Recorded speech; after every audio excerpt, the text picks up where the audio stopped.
right, can people see my slides? Okay, let's get started.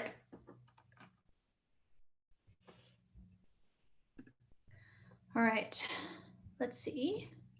All right, can people see my slides? Oh, sorry, it's double playing. Okay, let's get started. It's my playback from my other video. Okay, so first of all, there's a few announcements. We have quiz number 3 next Tuesday. So it's going to be on sets and Boolean algebra. As before, it's going to be between 7:30 and 4. You have 1 hour. And please reserve the last 30 minutes of the grace period for submission purpose only, right? So as before, we will not accept late submission unless it's a medical or other kind of documented emergency. There's a question about whether proofs are needed.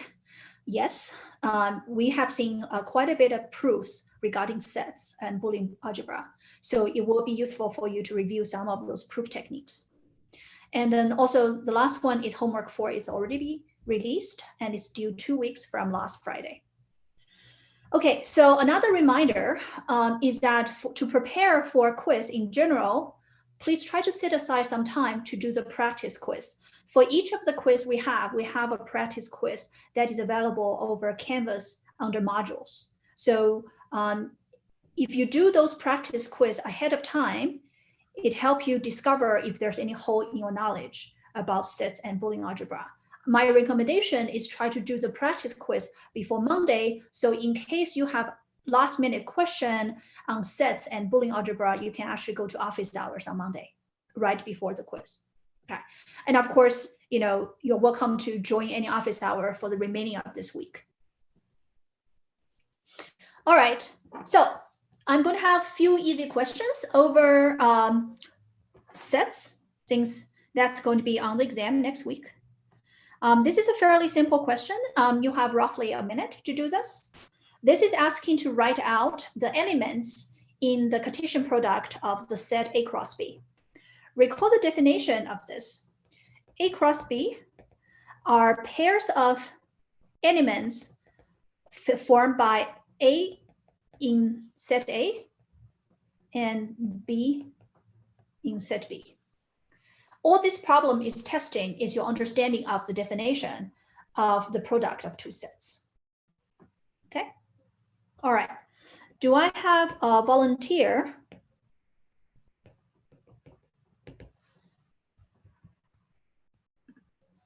Of this. Sorry, I think I am missing my TA today for some reason. So I'm going to try to monitor the chat as well. But if you, by any chance, want to get my attention, feel free to unmute yourself. Okay. All right. So what are some of the elements in this set? You can either raise your hand or you can unmute yourself.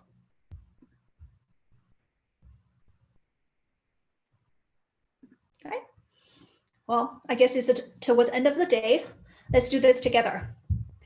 If I want to look at the elements in this product, I want to take an element from the first set A and an element from the set B and form a pair. So in this case, I can take lowercase a from the first set, and then 1 from the second set. That form an element. The second one is I take an element A in the first set, and the second element from the second set. Remember, the element in the second set is a set by itself, which is 2, 3. Next one is I have an element from the first set, which is a set contains one element B, and an element from the second set, which is 1. And then again, I'm going to take an element set B from the first set, and an element from the second set. So that's it. In this case, the size of A is equal to 2, the size of B equal to 2, and the size of A cross B is equal to 4. Okay? Any questions? Okay. All right, let's move on to the next one. To prove that a set is a subset itself. So basically, to show A is a subset of A. This is also a fairly easy proof. It is actually one line. Okay. So recall the definition of subset. A is a subset of B means that for all X in A implies X is in B. So the idea of this proof is just using this definition, right? Do I have a volunteer? Again, this is a one-line proof. Could you just write for every X that is in A, X is in A? Exactly. By definition of subset, A is a subset of A. Okay. Actually, from last recitation, there is another proof, the alternative proof.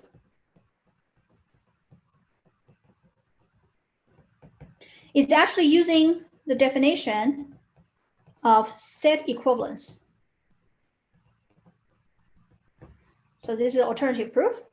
Recall A is equal to B if only if A is a subset of B and B is a subset of A. And because A is equal to itself, this implies A is a subset of A by definition of set equivalence. Okay. But anyway, in your homework, of course, you have seen more practice problem about proofs involving set relations. All that boil down to, a lot of them, is essentially using, by definition of union, set intersection, right? Set union, set intersection, product of sets, definition of subsets, and so on, okay? So a lot of those proofs rely on the definition of those set operations. So it's useful for you to, on your cheat sheet or your index card, to kind of review those relations, okay? And also, I think whenever you get ready for our exam, handwriting the index card is actually a really good practice for you to review all the materials. Okay. Again, you can unmute yourself if you want to get my attention, since I have not seen my TA today. I'm here. Oh, okay, good. Thank you. Technical difficulty. Okay, good. Sorry. Okay, thank you. Then you can help me monitor. All right, so now let's look at what are some of the binary properties associated with a binary relation. A relation, apologies, you might hear my kids screaming upstairs. A relation is reflexive if AA is in this relation for all elements in a set. A relation is irreflexive if A and A is not in this relation. A relation is symmetric whenever AB is in a relation implies BA is in a relation. It's antisymmetric whenever A is not equal to B, AB is in A implies BA is not in R, right? Finally, it's transitive if AB is in R, BC is in R implies AC is in R. And one of those type of order we have is called partial order. A partial order is whenever it's reflexive, antisymmetric, and transitive, which in short is RAT. That's when something is a partial order. And now, other than partial order, we also talk about strictly partial order, which means it has to be antisymmetric, transitive, and irreflexive. I'm using I to represent irreflexive. And a relation is a total ordering. First of all, it has to be a partial ordering. And in addition, for every pair of element in the set, they are comparable, which means that either AB is in the relation or BA is in the relation. So it equivalents to say every pair of distinct elements are comparable. And finally, a strict total ordering still satisfies this last condition, which means everything is comparable, but with exception that it's asking for irreflexive and antisymmetric and transitive. Okay. So the last definition you might see is what's the definition of equivalence relation? A relation is an equivalence relation if and only if it's reflexive, symmetric, and transitive. So RST. So remember, RAT or RAT is for partial order, and equivalence relation is for reflexive, symmetric, and transitive, which is RST. So for a future exam, which I believe is going to be exam quiz number 4, if you're preparing for index card, those are the definitions you should be in your index card. Okay. All right. So now I'm going to give examples. This is example actually is included in the lecture video too, but I want to go into the detail a bit more. So if I have set A, which is a power set over the set 1 contains 4 elements, then we define the following 3 relations. So let's first do the following, which is what are some of examples of elements in A? Remember, it's part of the partial set. Okay. So it contains, do I have a volunteer? What is in A?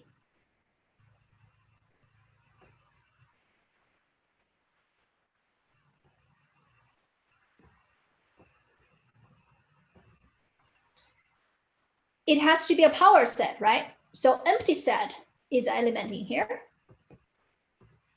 And 1 element set should be in there. 2 element set should be there. 3 element set should be there. 3 element subset. And of course, itself should be part of that. And so on. Okay, so I did not enumerate a total number. There's 4. So size of A is 2 to the power 4. So you have 16 elements that is in A. And each of those relations, R1, R2, R3, they are defined with respect to A cross A. Okay, so there's a very interesting part of this question where the elements in those 3 relations are pairs of sets. That's the first thing you keep in mind, okay? Now, before we look at the properties, let's look at what are the elements that will be part of this relation. Can someone give me an example of elements that is in R1? What is this one says? It says, I form a pair of sets in this relation. If an element A is in the first set, for element B in the second set, the A has to be smaller or equal to B. Okay, so do I have a volunteer? What is in R1?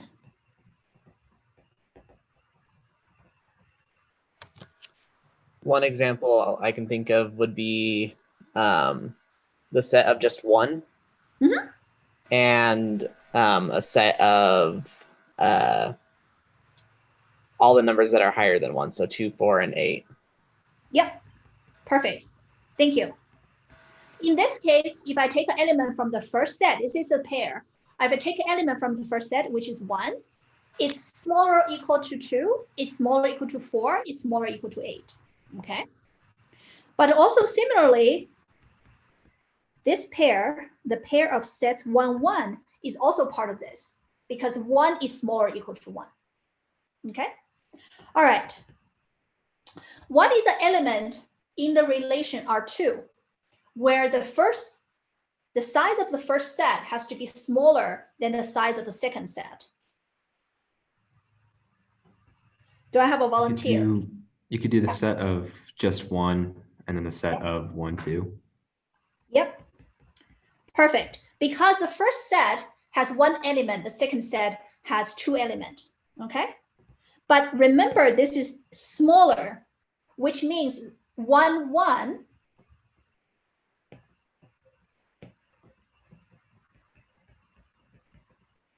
is not an element in this set. Okay. But of course, you know, and so on. What is an example of elements in the last one? The last one is a pair of set where the sum of elements in the first set is smaller or equal to the sum of elements in the second set.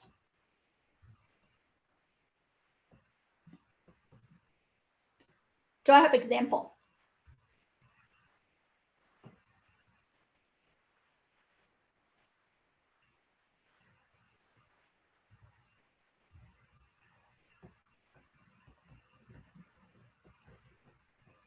This is an example, right? Because the sum of the first set is 1, sum of the element from second set is 2. But also,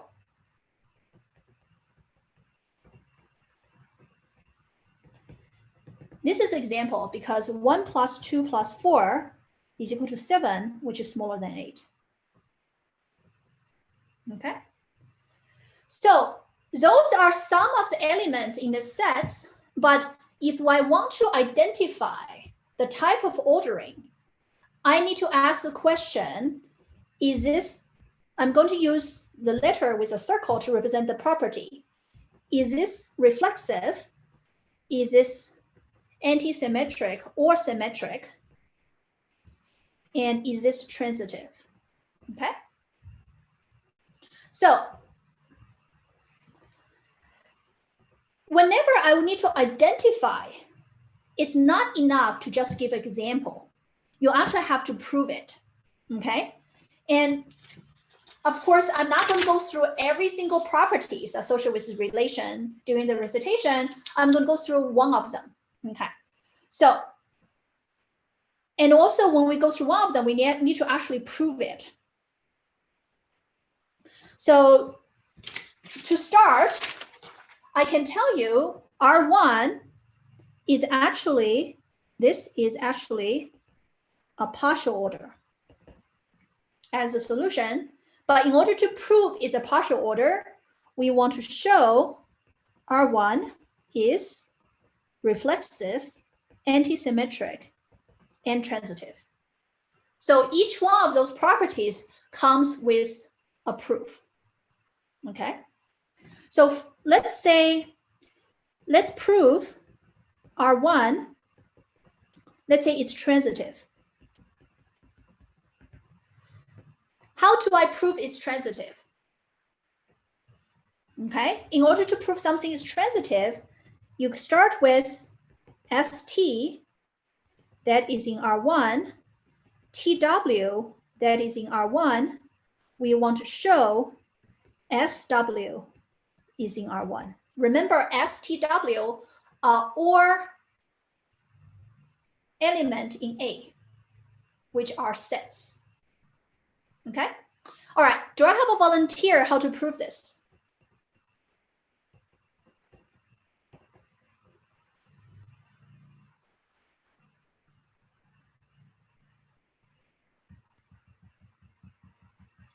It's by definition, right? And then this is a two-step proof.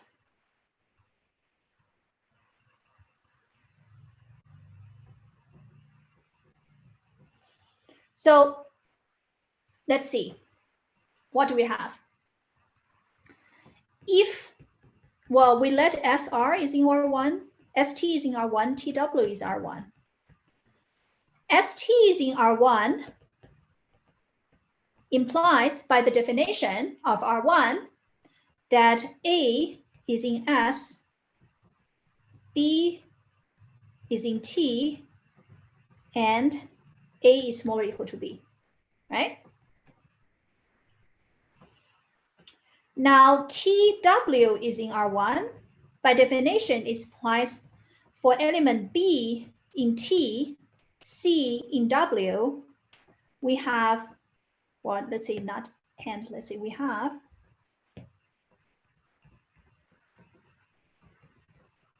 B is smaller than C, right? This is again by definition. So now for A is in S, C is in W, because A is smaller or equal to B, B is smaller or equal to C, we have A is smaller or equal to C, right? So therefore, by definition, SW is in R1. So R1 is transitive. Okay. Well, in exams, you should spell out the symbol I use to be the actual English word transitive. Okay. But that is what you prove. Okay. And I want you to try to practice on your own to prove the rest of the properties of this. Now,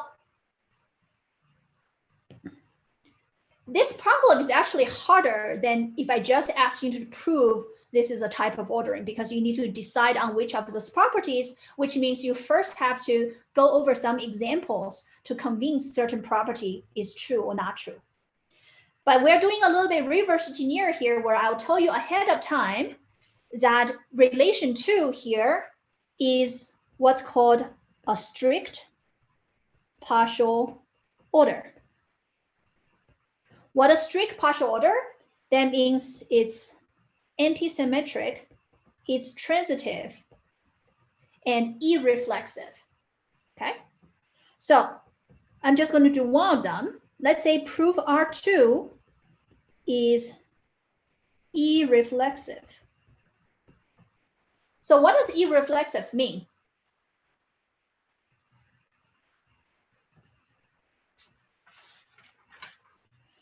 If we recall, irreflexive is whenever AA is in, reflexive is whenever AA is in R. If reflexive is AA is not in R.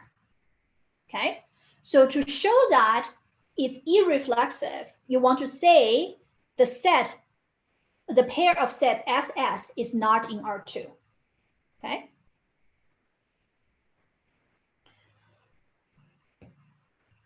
That is show SS is not in R2. Do I have a volunteer?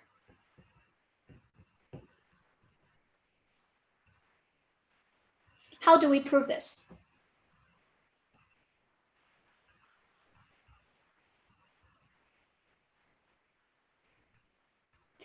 Again, we have to use the definition, right? So anyone, you can unmute yourself. So I haven't done irreflexive yet myself, but could you just could you prove by contradiction by having SS in R2 and then proving that there's a contradiction in there, that it's impossible? Yep, that's perfect. Assume it's in R2. And by definition of R2, what? The size of S should be smaller than the size of S, which is not true, right?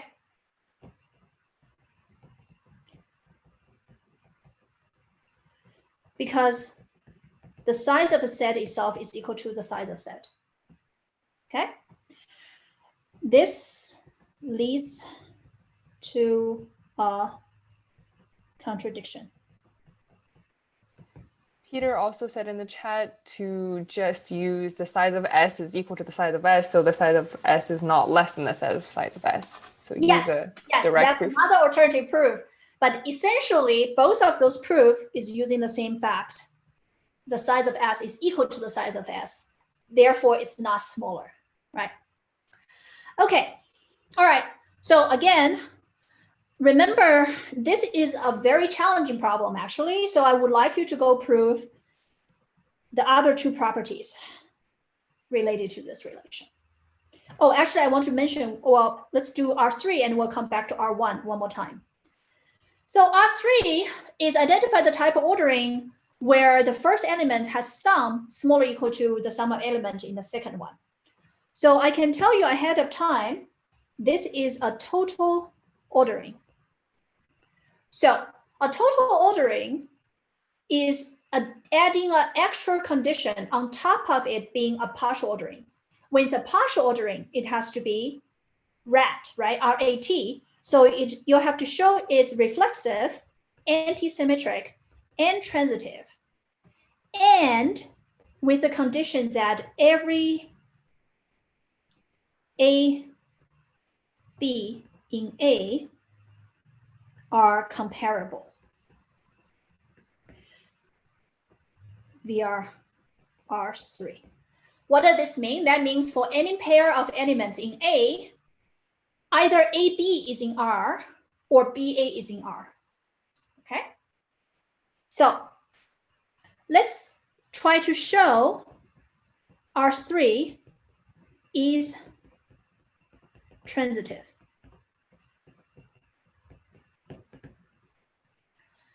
Do I have a volunteer? How do I do this?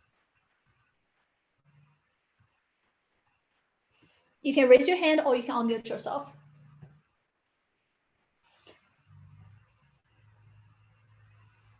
You could start by saying A, B are within A and B, C are within A. Yeah, let's using ST because A is already used in a. Oh yeah. So let's say S and T is in R3, right? And then T, maybe say TW is in R3. And you want to show SW is in R3, right? Okay, so how would you do that?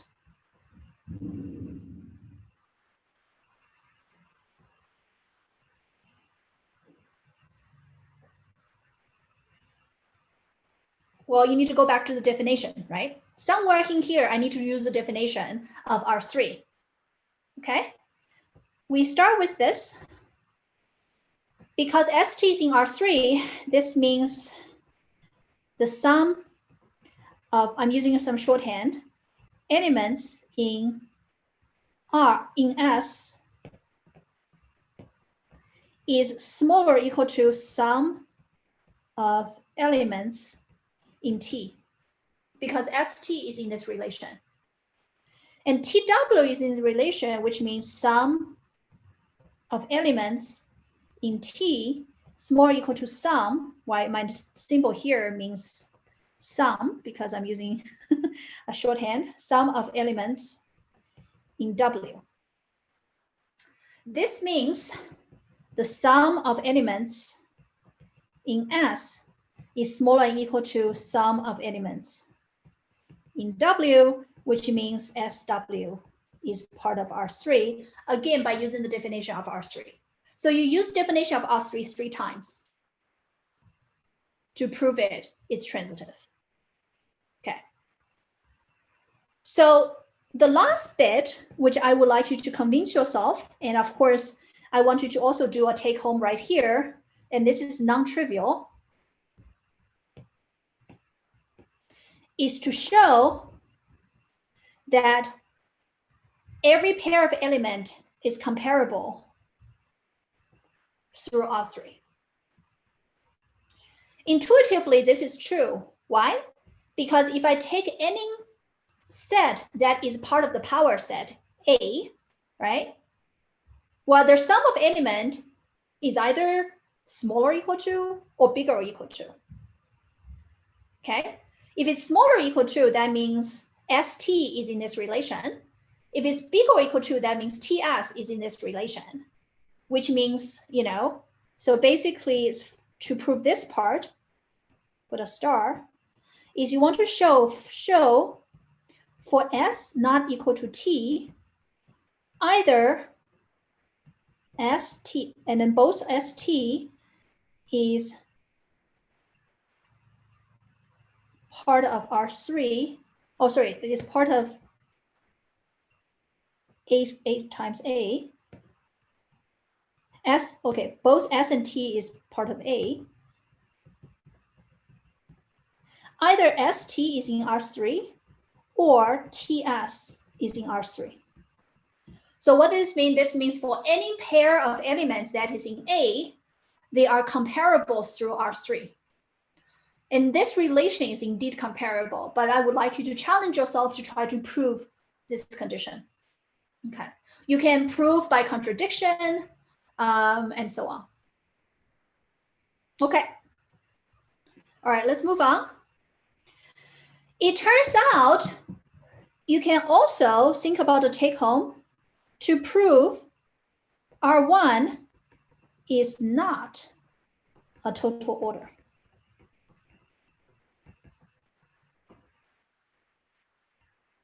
So when it's a total order, that means every element in every pair of element is comparable through R1.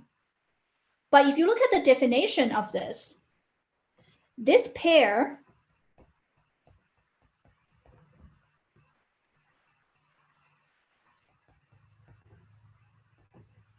is not in R1.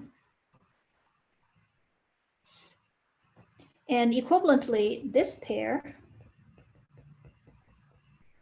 is also not in R1, which means they are not comparable. Okay. So what I wrote in green is something you should do as a take home. Okay, let's move on. So to summarize this set of problems, actually this is a quite complicated set of problems because for each of those three relations, you need to check at least three properties, whether it's reflexive, antisymmetric, or transitive.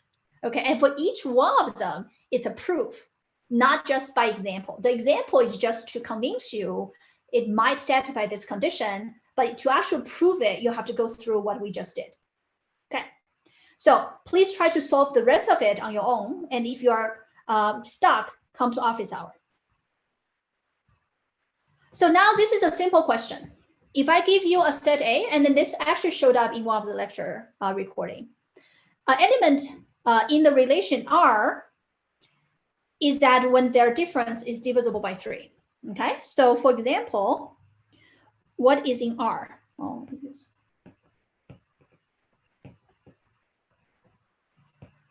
so what is in R? Can someone give me an example? What is in R?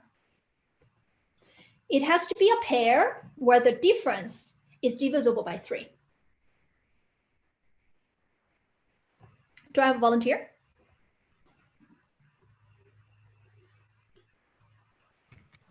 One example could be 3 and 0. Perfect, right? Because 3 minus 0 is 0. And of course, 0, 3 is also in there.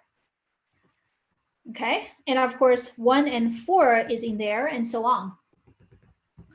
But this question is asking for the partition. So remember how we form equivalence relations, right? Through equivalence relations. When there is, if there's a relation, like sort of another way to visualize it is equivalence relation are essentially partition of this. But if I'm using the arrow diagram, I can actually look at the connected components of the arrow diagram. For example, what I can do is I say 0, 1, 2, 3, 4, 5, 6. As we just did, 0 and 3 is related to each other, right? And what is also related to 0, 3? What are other things that their difference with 0 or difference with 3 is divisible by 3? Peter said 3, 3. 3, 3, well, itself. You can also do 0, 0. 0, 0. What else? 3, 6, right? And 6, 6, and 0, 6. Okay. Now, what are the ones that is related to, say, 1, 4? Is there anything else that's related to 1, 4? In the same equivalence relation. 1, 1, 4, 4. Mm-hmm. And that's it, right? And then the last one is, well, of course, 2 and 5, because the difference is divisible by 5. and we have 2, 2, 5, 5. Now, if you look at the connected components in this arrow diagram, you will get the partition. What is the partition of A?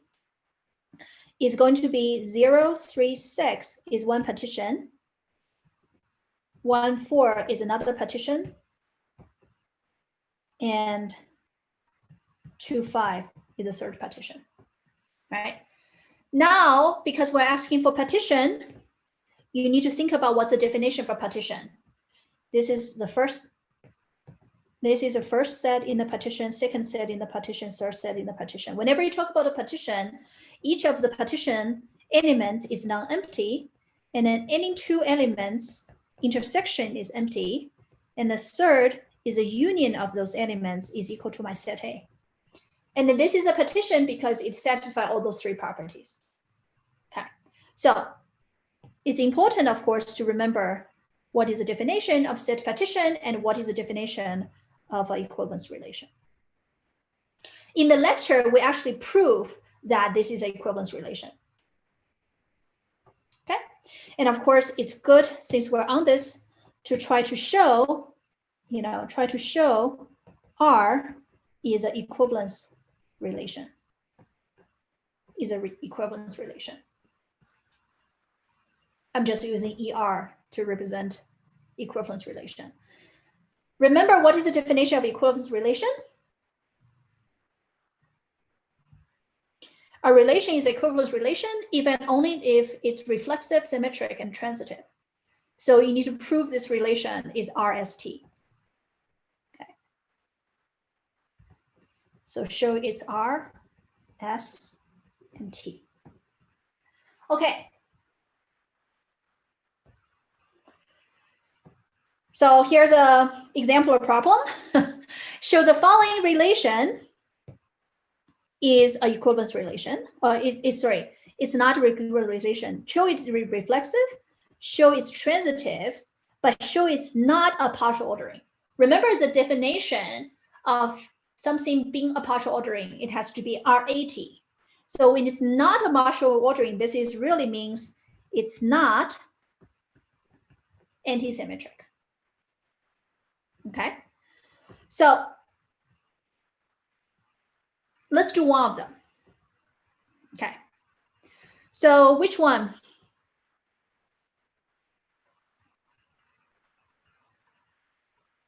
Maybe we want Peter. I think Peter just showed that it's not antisymmetric in the chat. Okay, go ahead. Saying A minus A is 0, and that is even. So if Okay, A is in. Yeah, let me give me a quick second. Just let me catch up. Shows that R is not antisymmetric. Okay, not antisymmetric. Okay, so what did Peter say? A minus A, if A is in, is Z. If A minus A is 0, so that is even. So if it's even, it has to be equal to 0, 2 times 0. 2 times 0, yeah. Okay. So that is even. Mm-hmm. Right? Yeah, so then AA would be in R. By definition, AA is in R. So you just showed it's reflexive. It's not antisymmetric. Oh, yes, sorry. Okay, so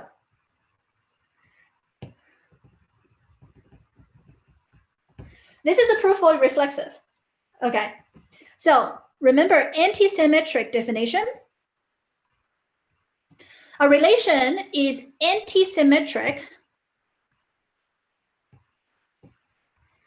if for elements that is not the same, AB is in R implies BA is not in R. And it's symmetric whenever AB is in R implies BA is in R. Okay, not antisymmetric is what? Means that it's symmetric. So, but anyway, let's prove it's not antisymmetric, which means that He also showed that too in the chat just now. All right, go ahead. Yeah. So AB is in R, then let AB in R. Let me rewrite it. Let A be in R. Okay. A minus B, if A minus B is equal to 2k for some k in Z, okay, because it's even, then B minus A is 2 times negative k. Mm-hmm. Oh. This is by multiplying -1 on both sides, right? Yes. Then BA is also in R. Then this is symmetric. Yeah, if it's symmetric, then it means it's not antisymmetric. Okay. All right, that's a proof. We have not proved transitive, and this is something left for you to do it offline. All right. I want to give a quick example of a question we've seen before. In order to, so in this case, my relation R is a pair where their difference is divisible by 3. So I believe this is a question that also shows up in the lecture. We want to prove it is to be an equivalence relation. Remember, how do I prove equivalence relation? It has to be R, S, and T. So I need to prove it's reflexive, which means I need to show AA is in this relation. I need to prove it's symmetric, which means whenever AB is in this relation, BA is in this relation. And finally, you need to prove it's transitive, right? So this is a quick sketch of the type of proof you might see regarding relations. If I want to prove something is an equivalence relation, I need to prove it satisfies RST. If I want to prove something is a partial order, you need to satisfy RAT. Okay, and you need to prove each one of those properties. And then usually you are going to use the definition from the problem, but also some algebraic manipulations. That's usually what those proofs boil down to. Okay, with the remaining time, I'm going to go through one last question. And this is not an easy question. I'm going to give you 1 minute to think about how you might want to solve this. Okay. But let me explain what the problem says. A is a set with n elements. And my F and K is looking at how many ways are there to partition my set A into K partitions. And the problem is asking you to find a recursive formula for this counting problem. So remember, what is a recursive formula? Recursive formula, as we learned in earlier chapter, is an expression of the current formula by some previous formulas. Okay.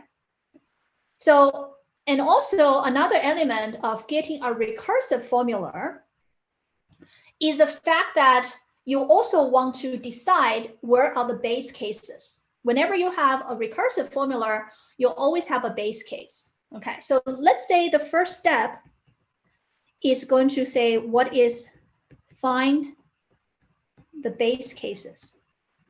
Okay, so let's do the most simple base case.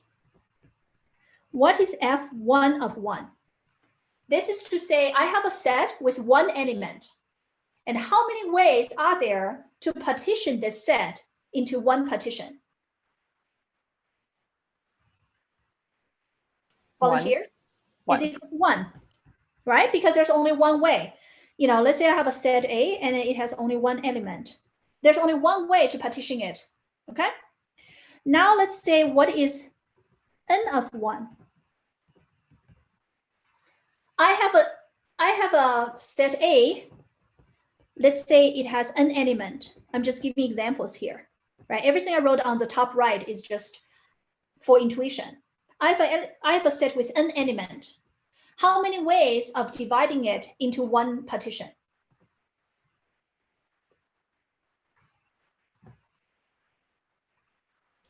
One. Peter says 1. Okay, yeah, because I don't divide. Like the whole thing is form its own partition, one partition. Now the next one is what's n of n? if I have those n element and I'm going to divide it into n partition.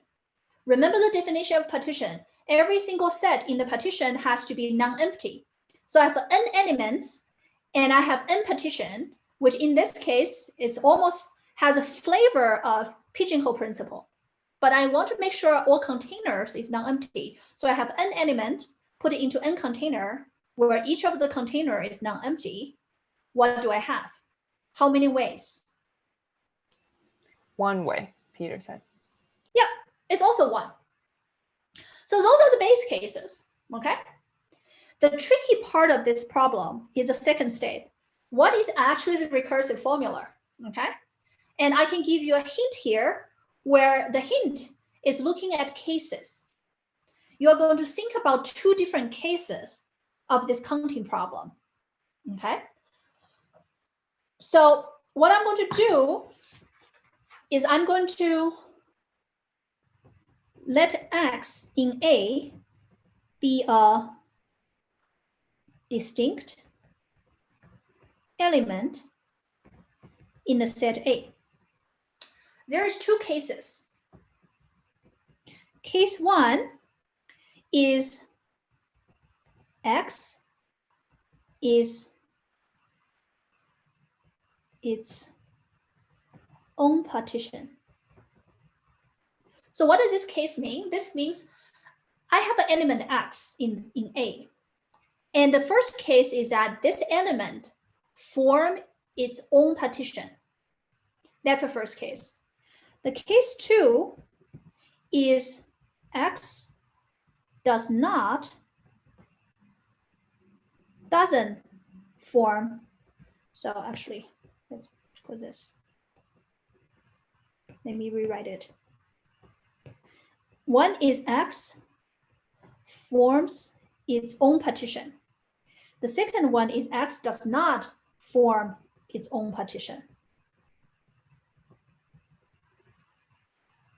So what does this mean, right? I have element, there's some element x in the set. For the first case, when x forms its own partition, what do I have? I have a partition that just contains the element x. And then the rest is A exclude this element x, which is a set of elements. But the second piece, I need to think about how many partitions I need to form. The second case is x doesn't form its own partition, but A of x forms K partition. The first case is A exclude x forms K minus 1 partition. Okay. So this is a really like, I've given you a lot of hints how to solve this problem. Okay. Do I have a volunteer now under those two cases? What is my recursive formula?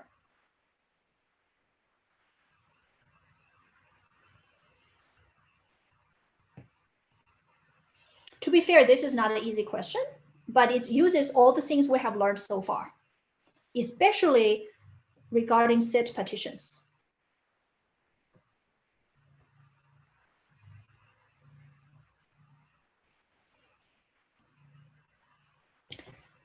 Okay, let me use a visual picture again. In case one, X forms its own partition. So that is already have one partition right here. But the rest of the elements forms now K minus 1 partition. So together they will form K partition, okay? So how many different ways for n minus 1 number of elements to form K minus 1 partition? That is a formula F of n minus 1, K minus 1, right? Because the remaining elements in A, excluding X, have to form K minus 1 partition, where X forms its own partition. The second case, where X doesn't form its own partition, which means it belongs to some other partition. So the remaining elements have to form K partition in the first place. So I have remaining n minus 1 elements it has to form K partition. But now, once it's formed K partition, I need to add X back into one of those K partition. And there's K number of choices. So that is K times this number. So what is my final formula? In addition to the base case, in fact, this base case include F11. So those are the two base cases. But then the final formula is Fn of K is equal to Fn minus 1, K minus 1 plus K times Fn minus 1K. This is final recursive formula, including the base case. So what did this mean? The first part of the sum corresponded to the case 1, where X forms its own partition, the remaining n minus 1 element forms K minus 1 partition.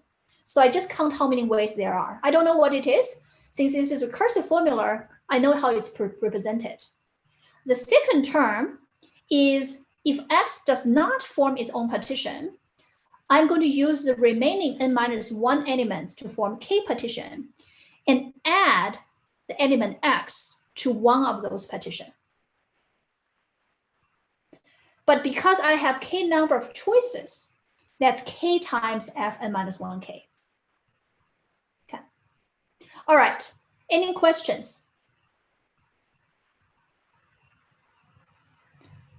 So this problem uses everything you have learned so far.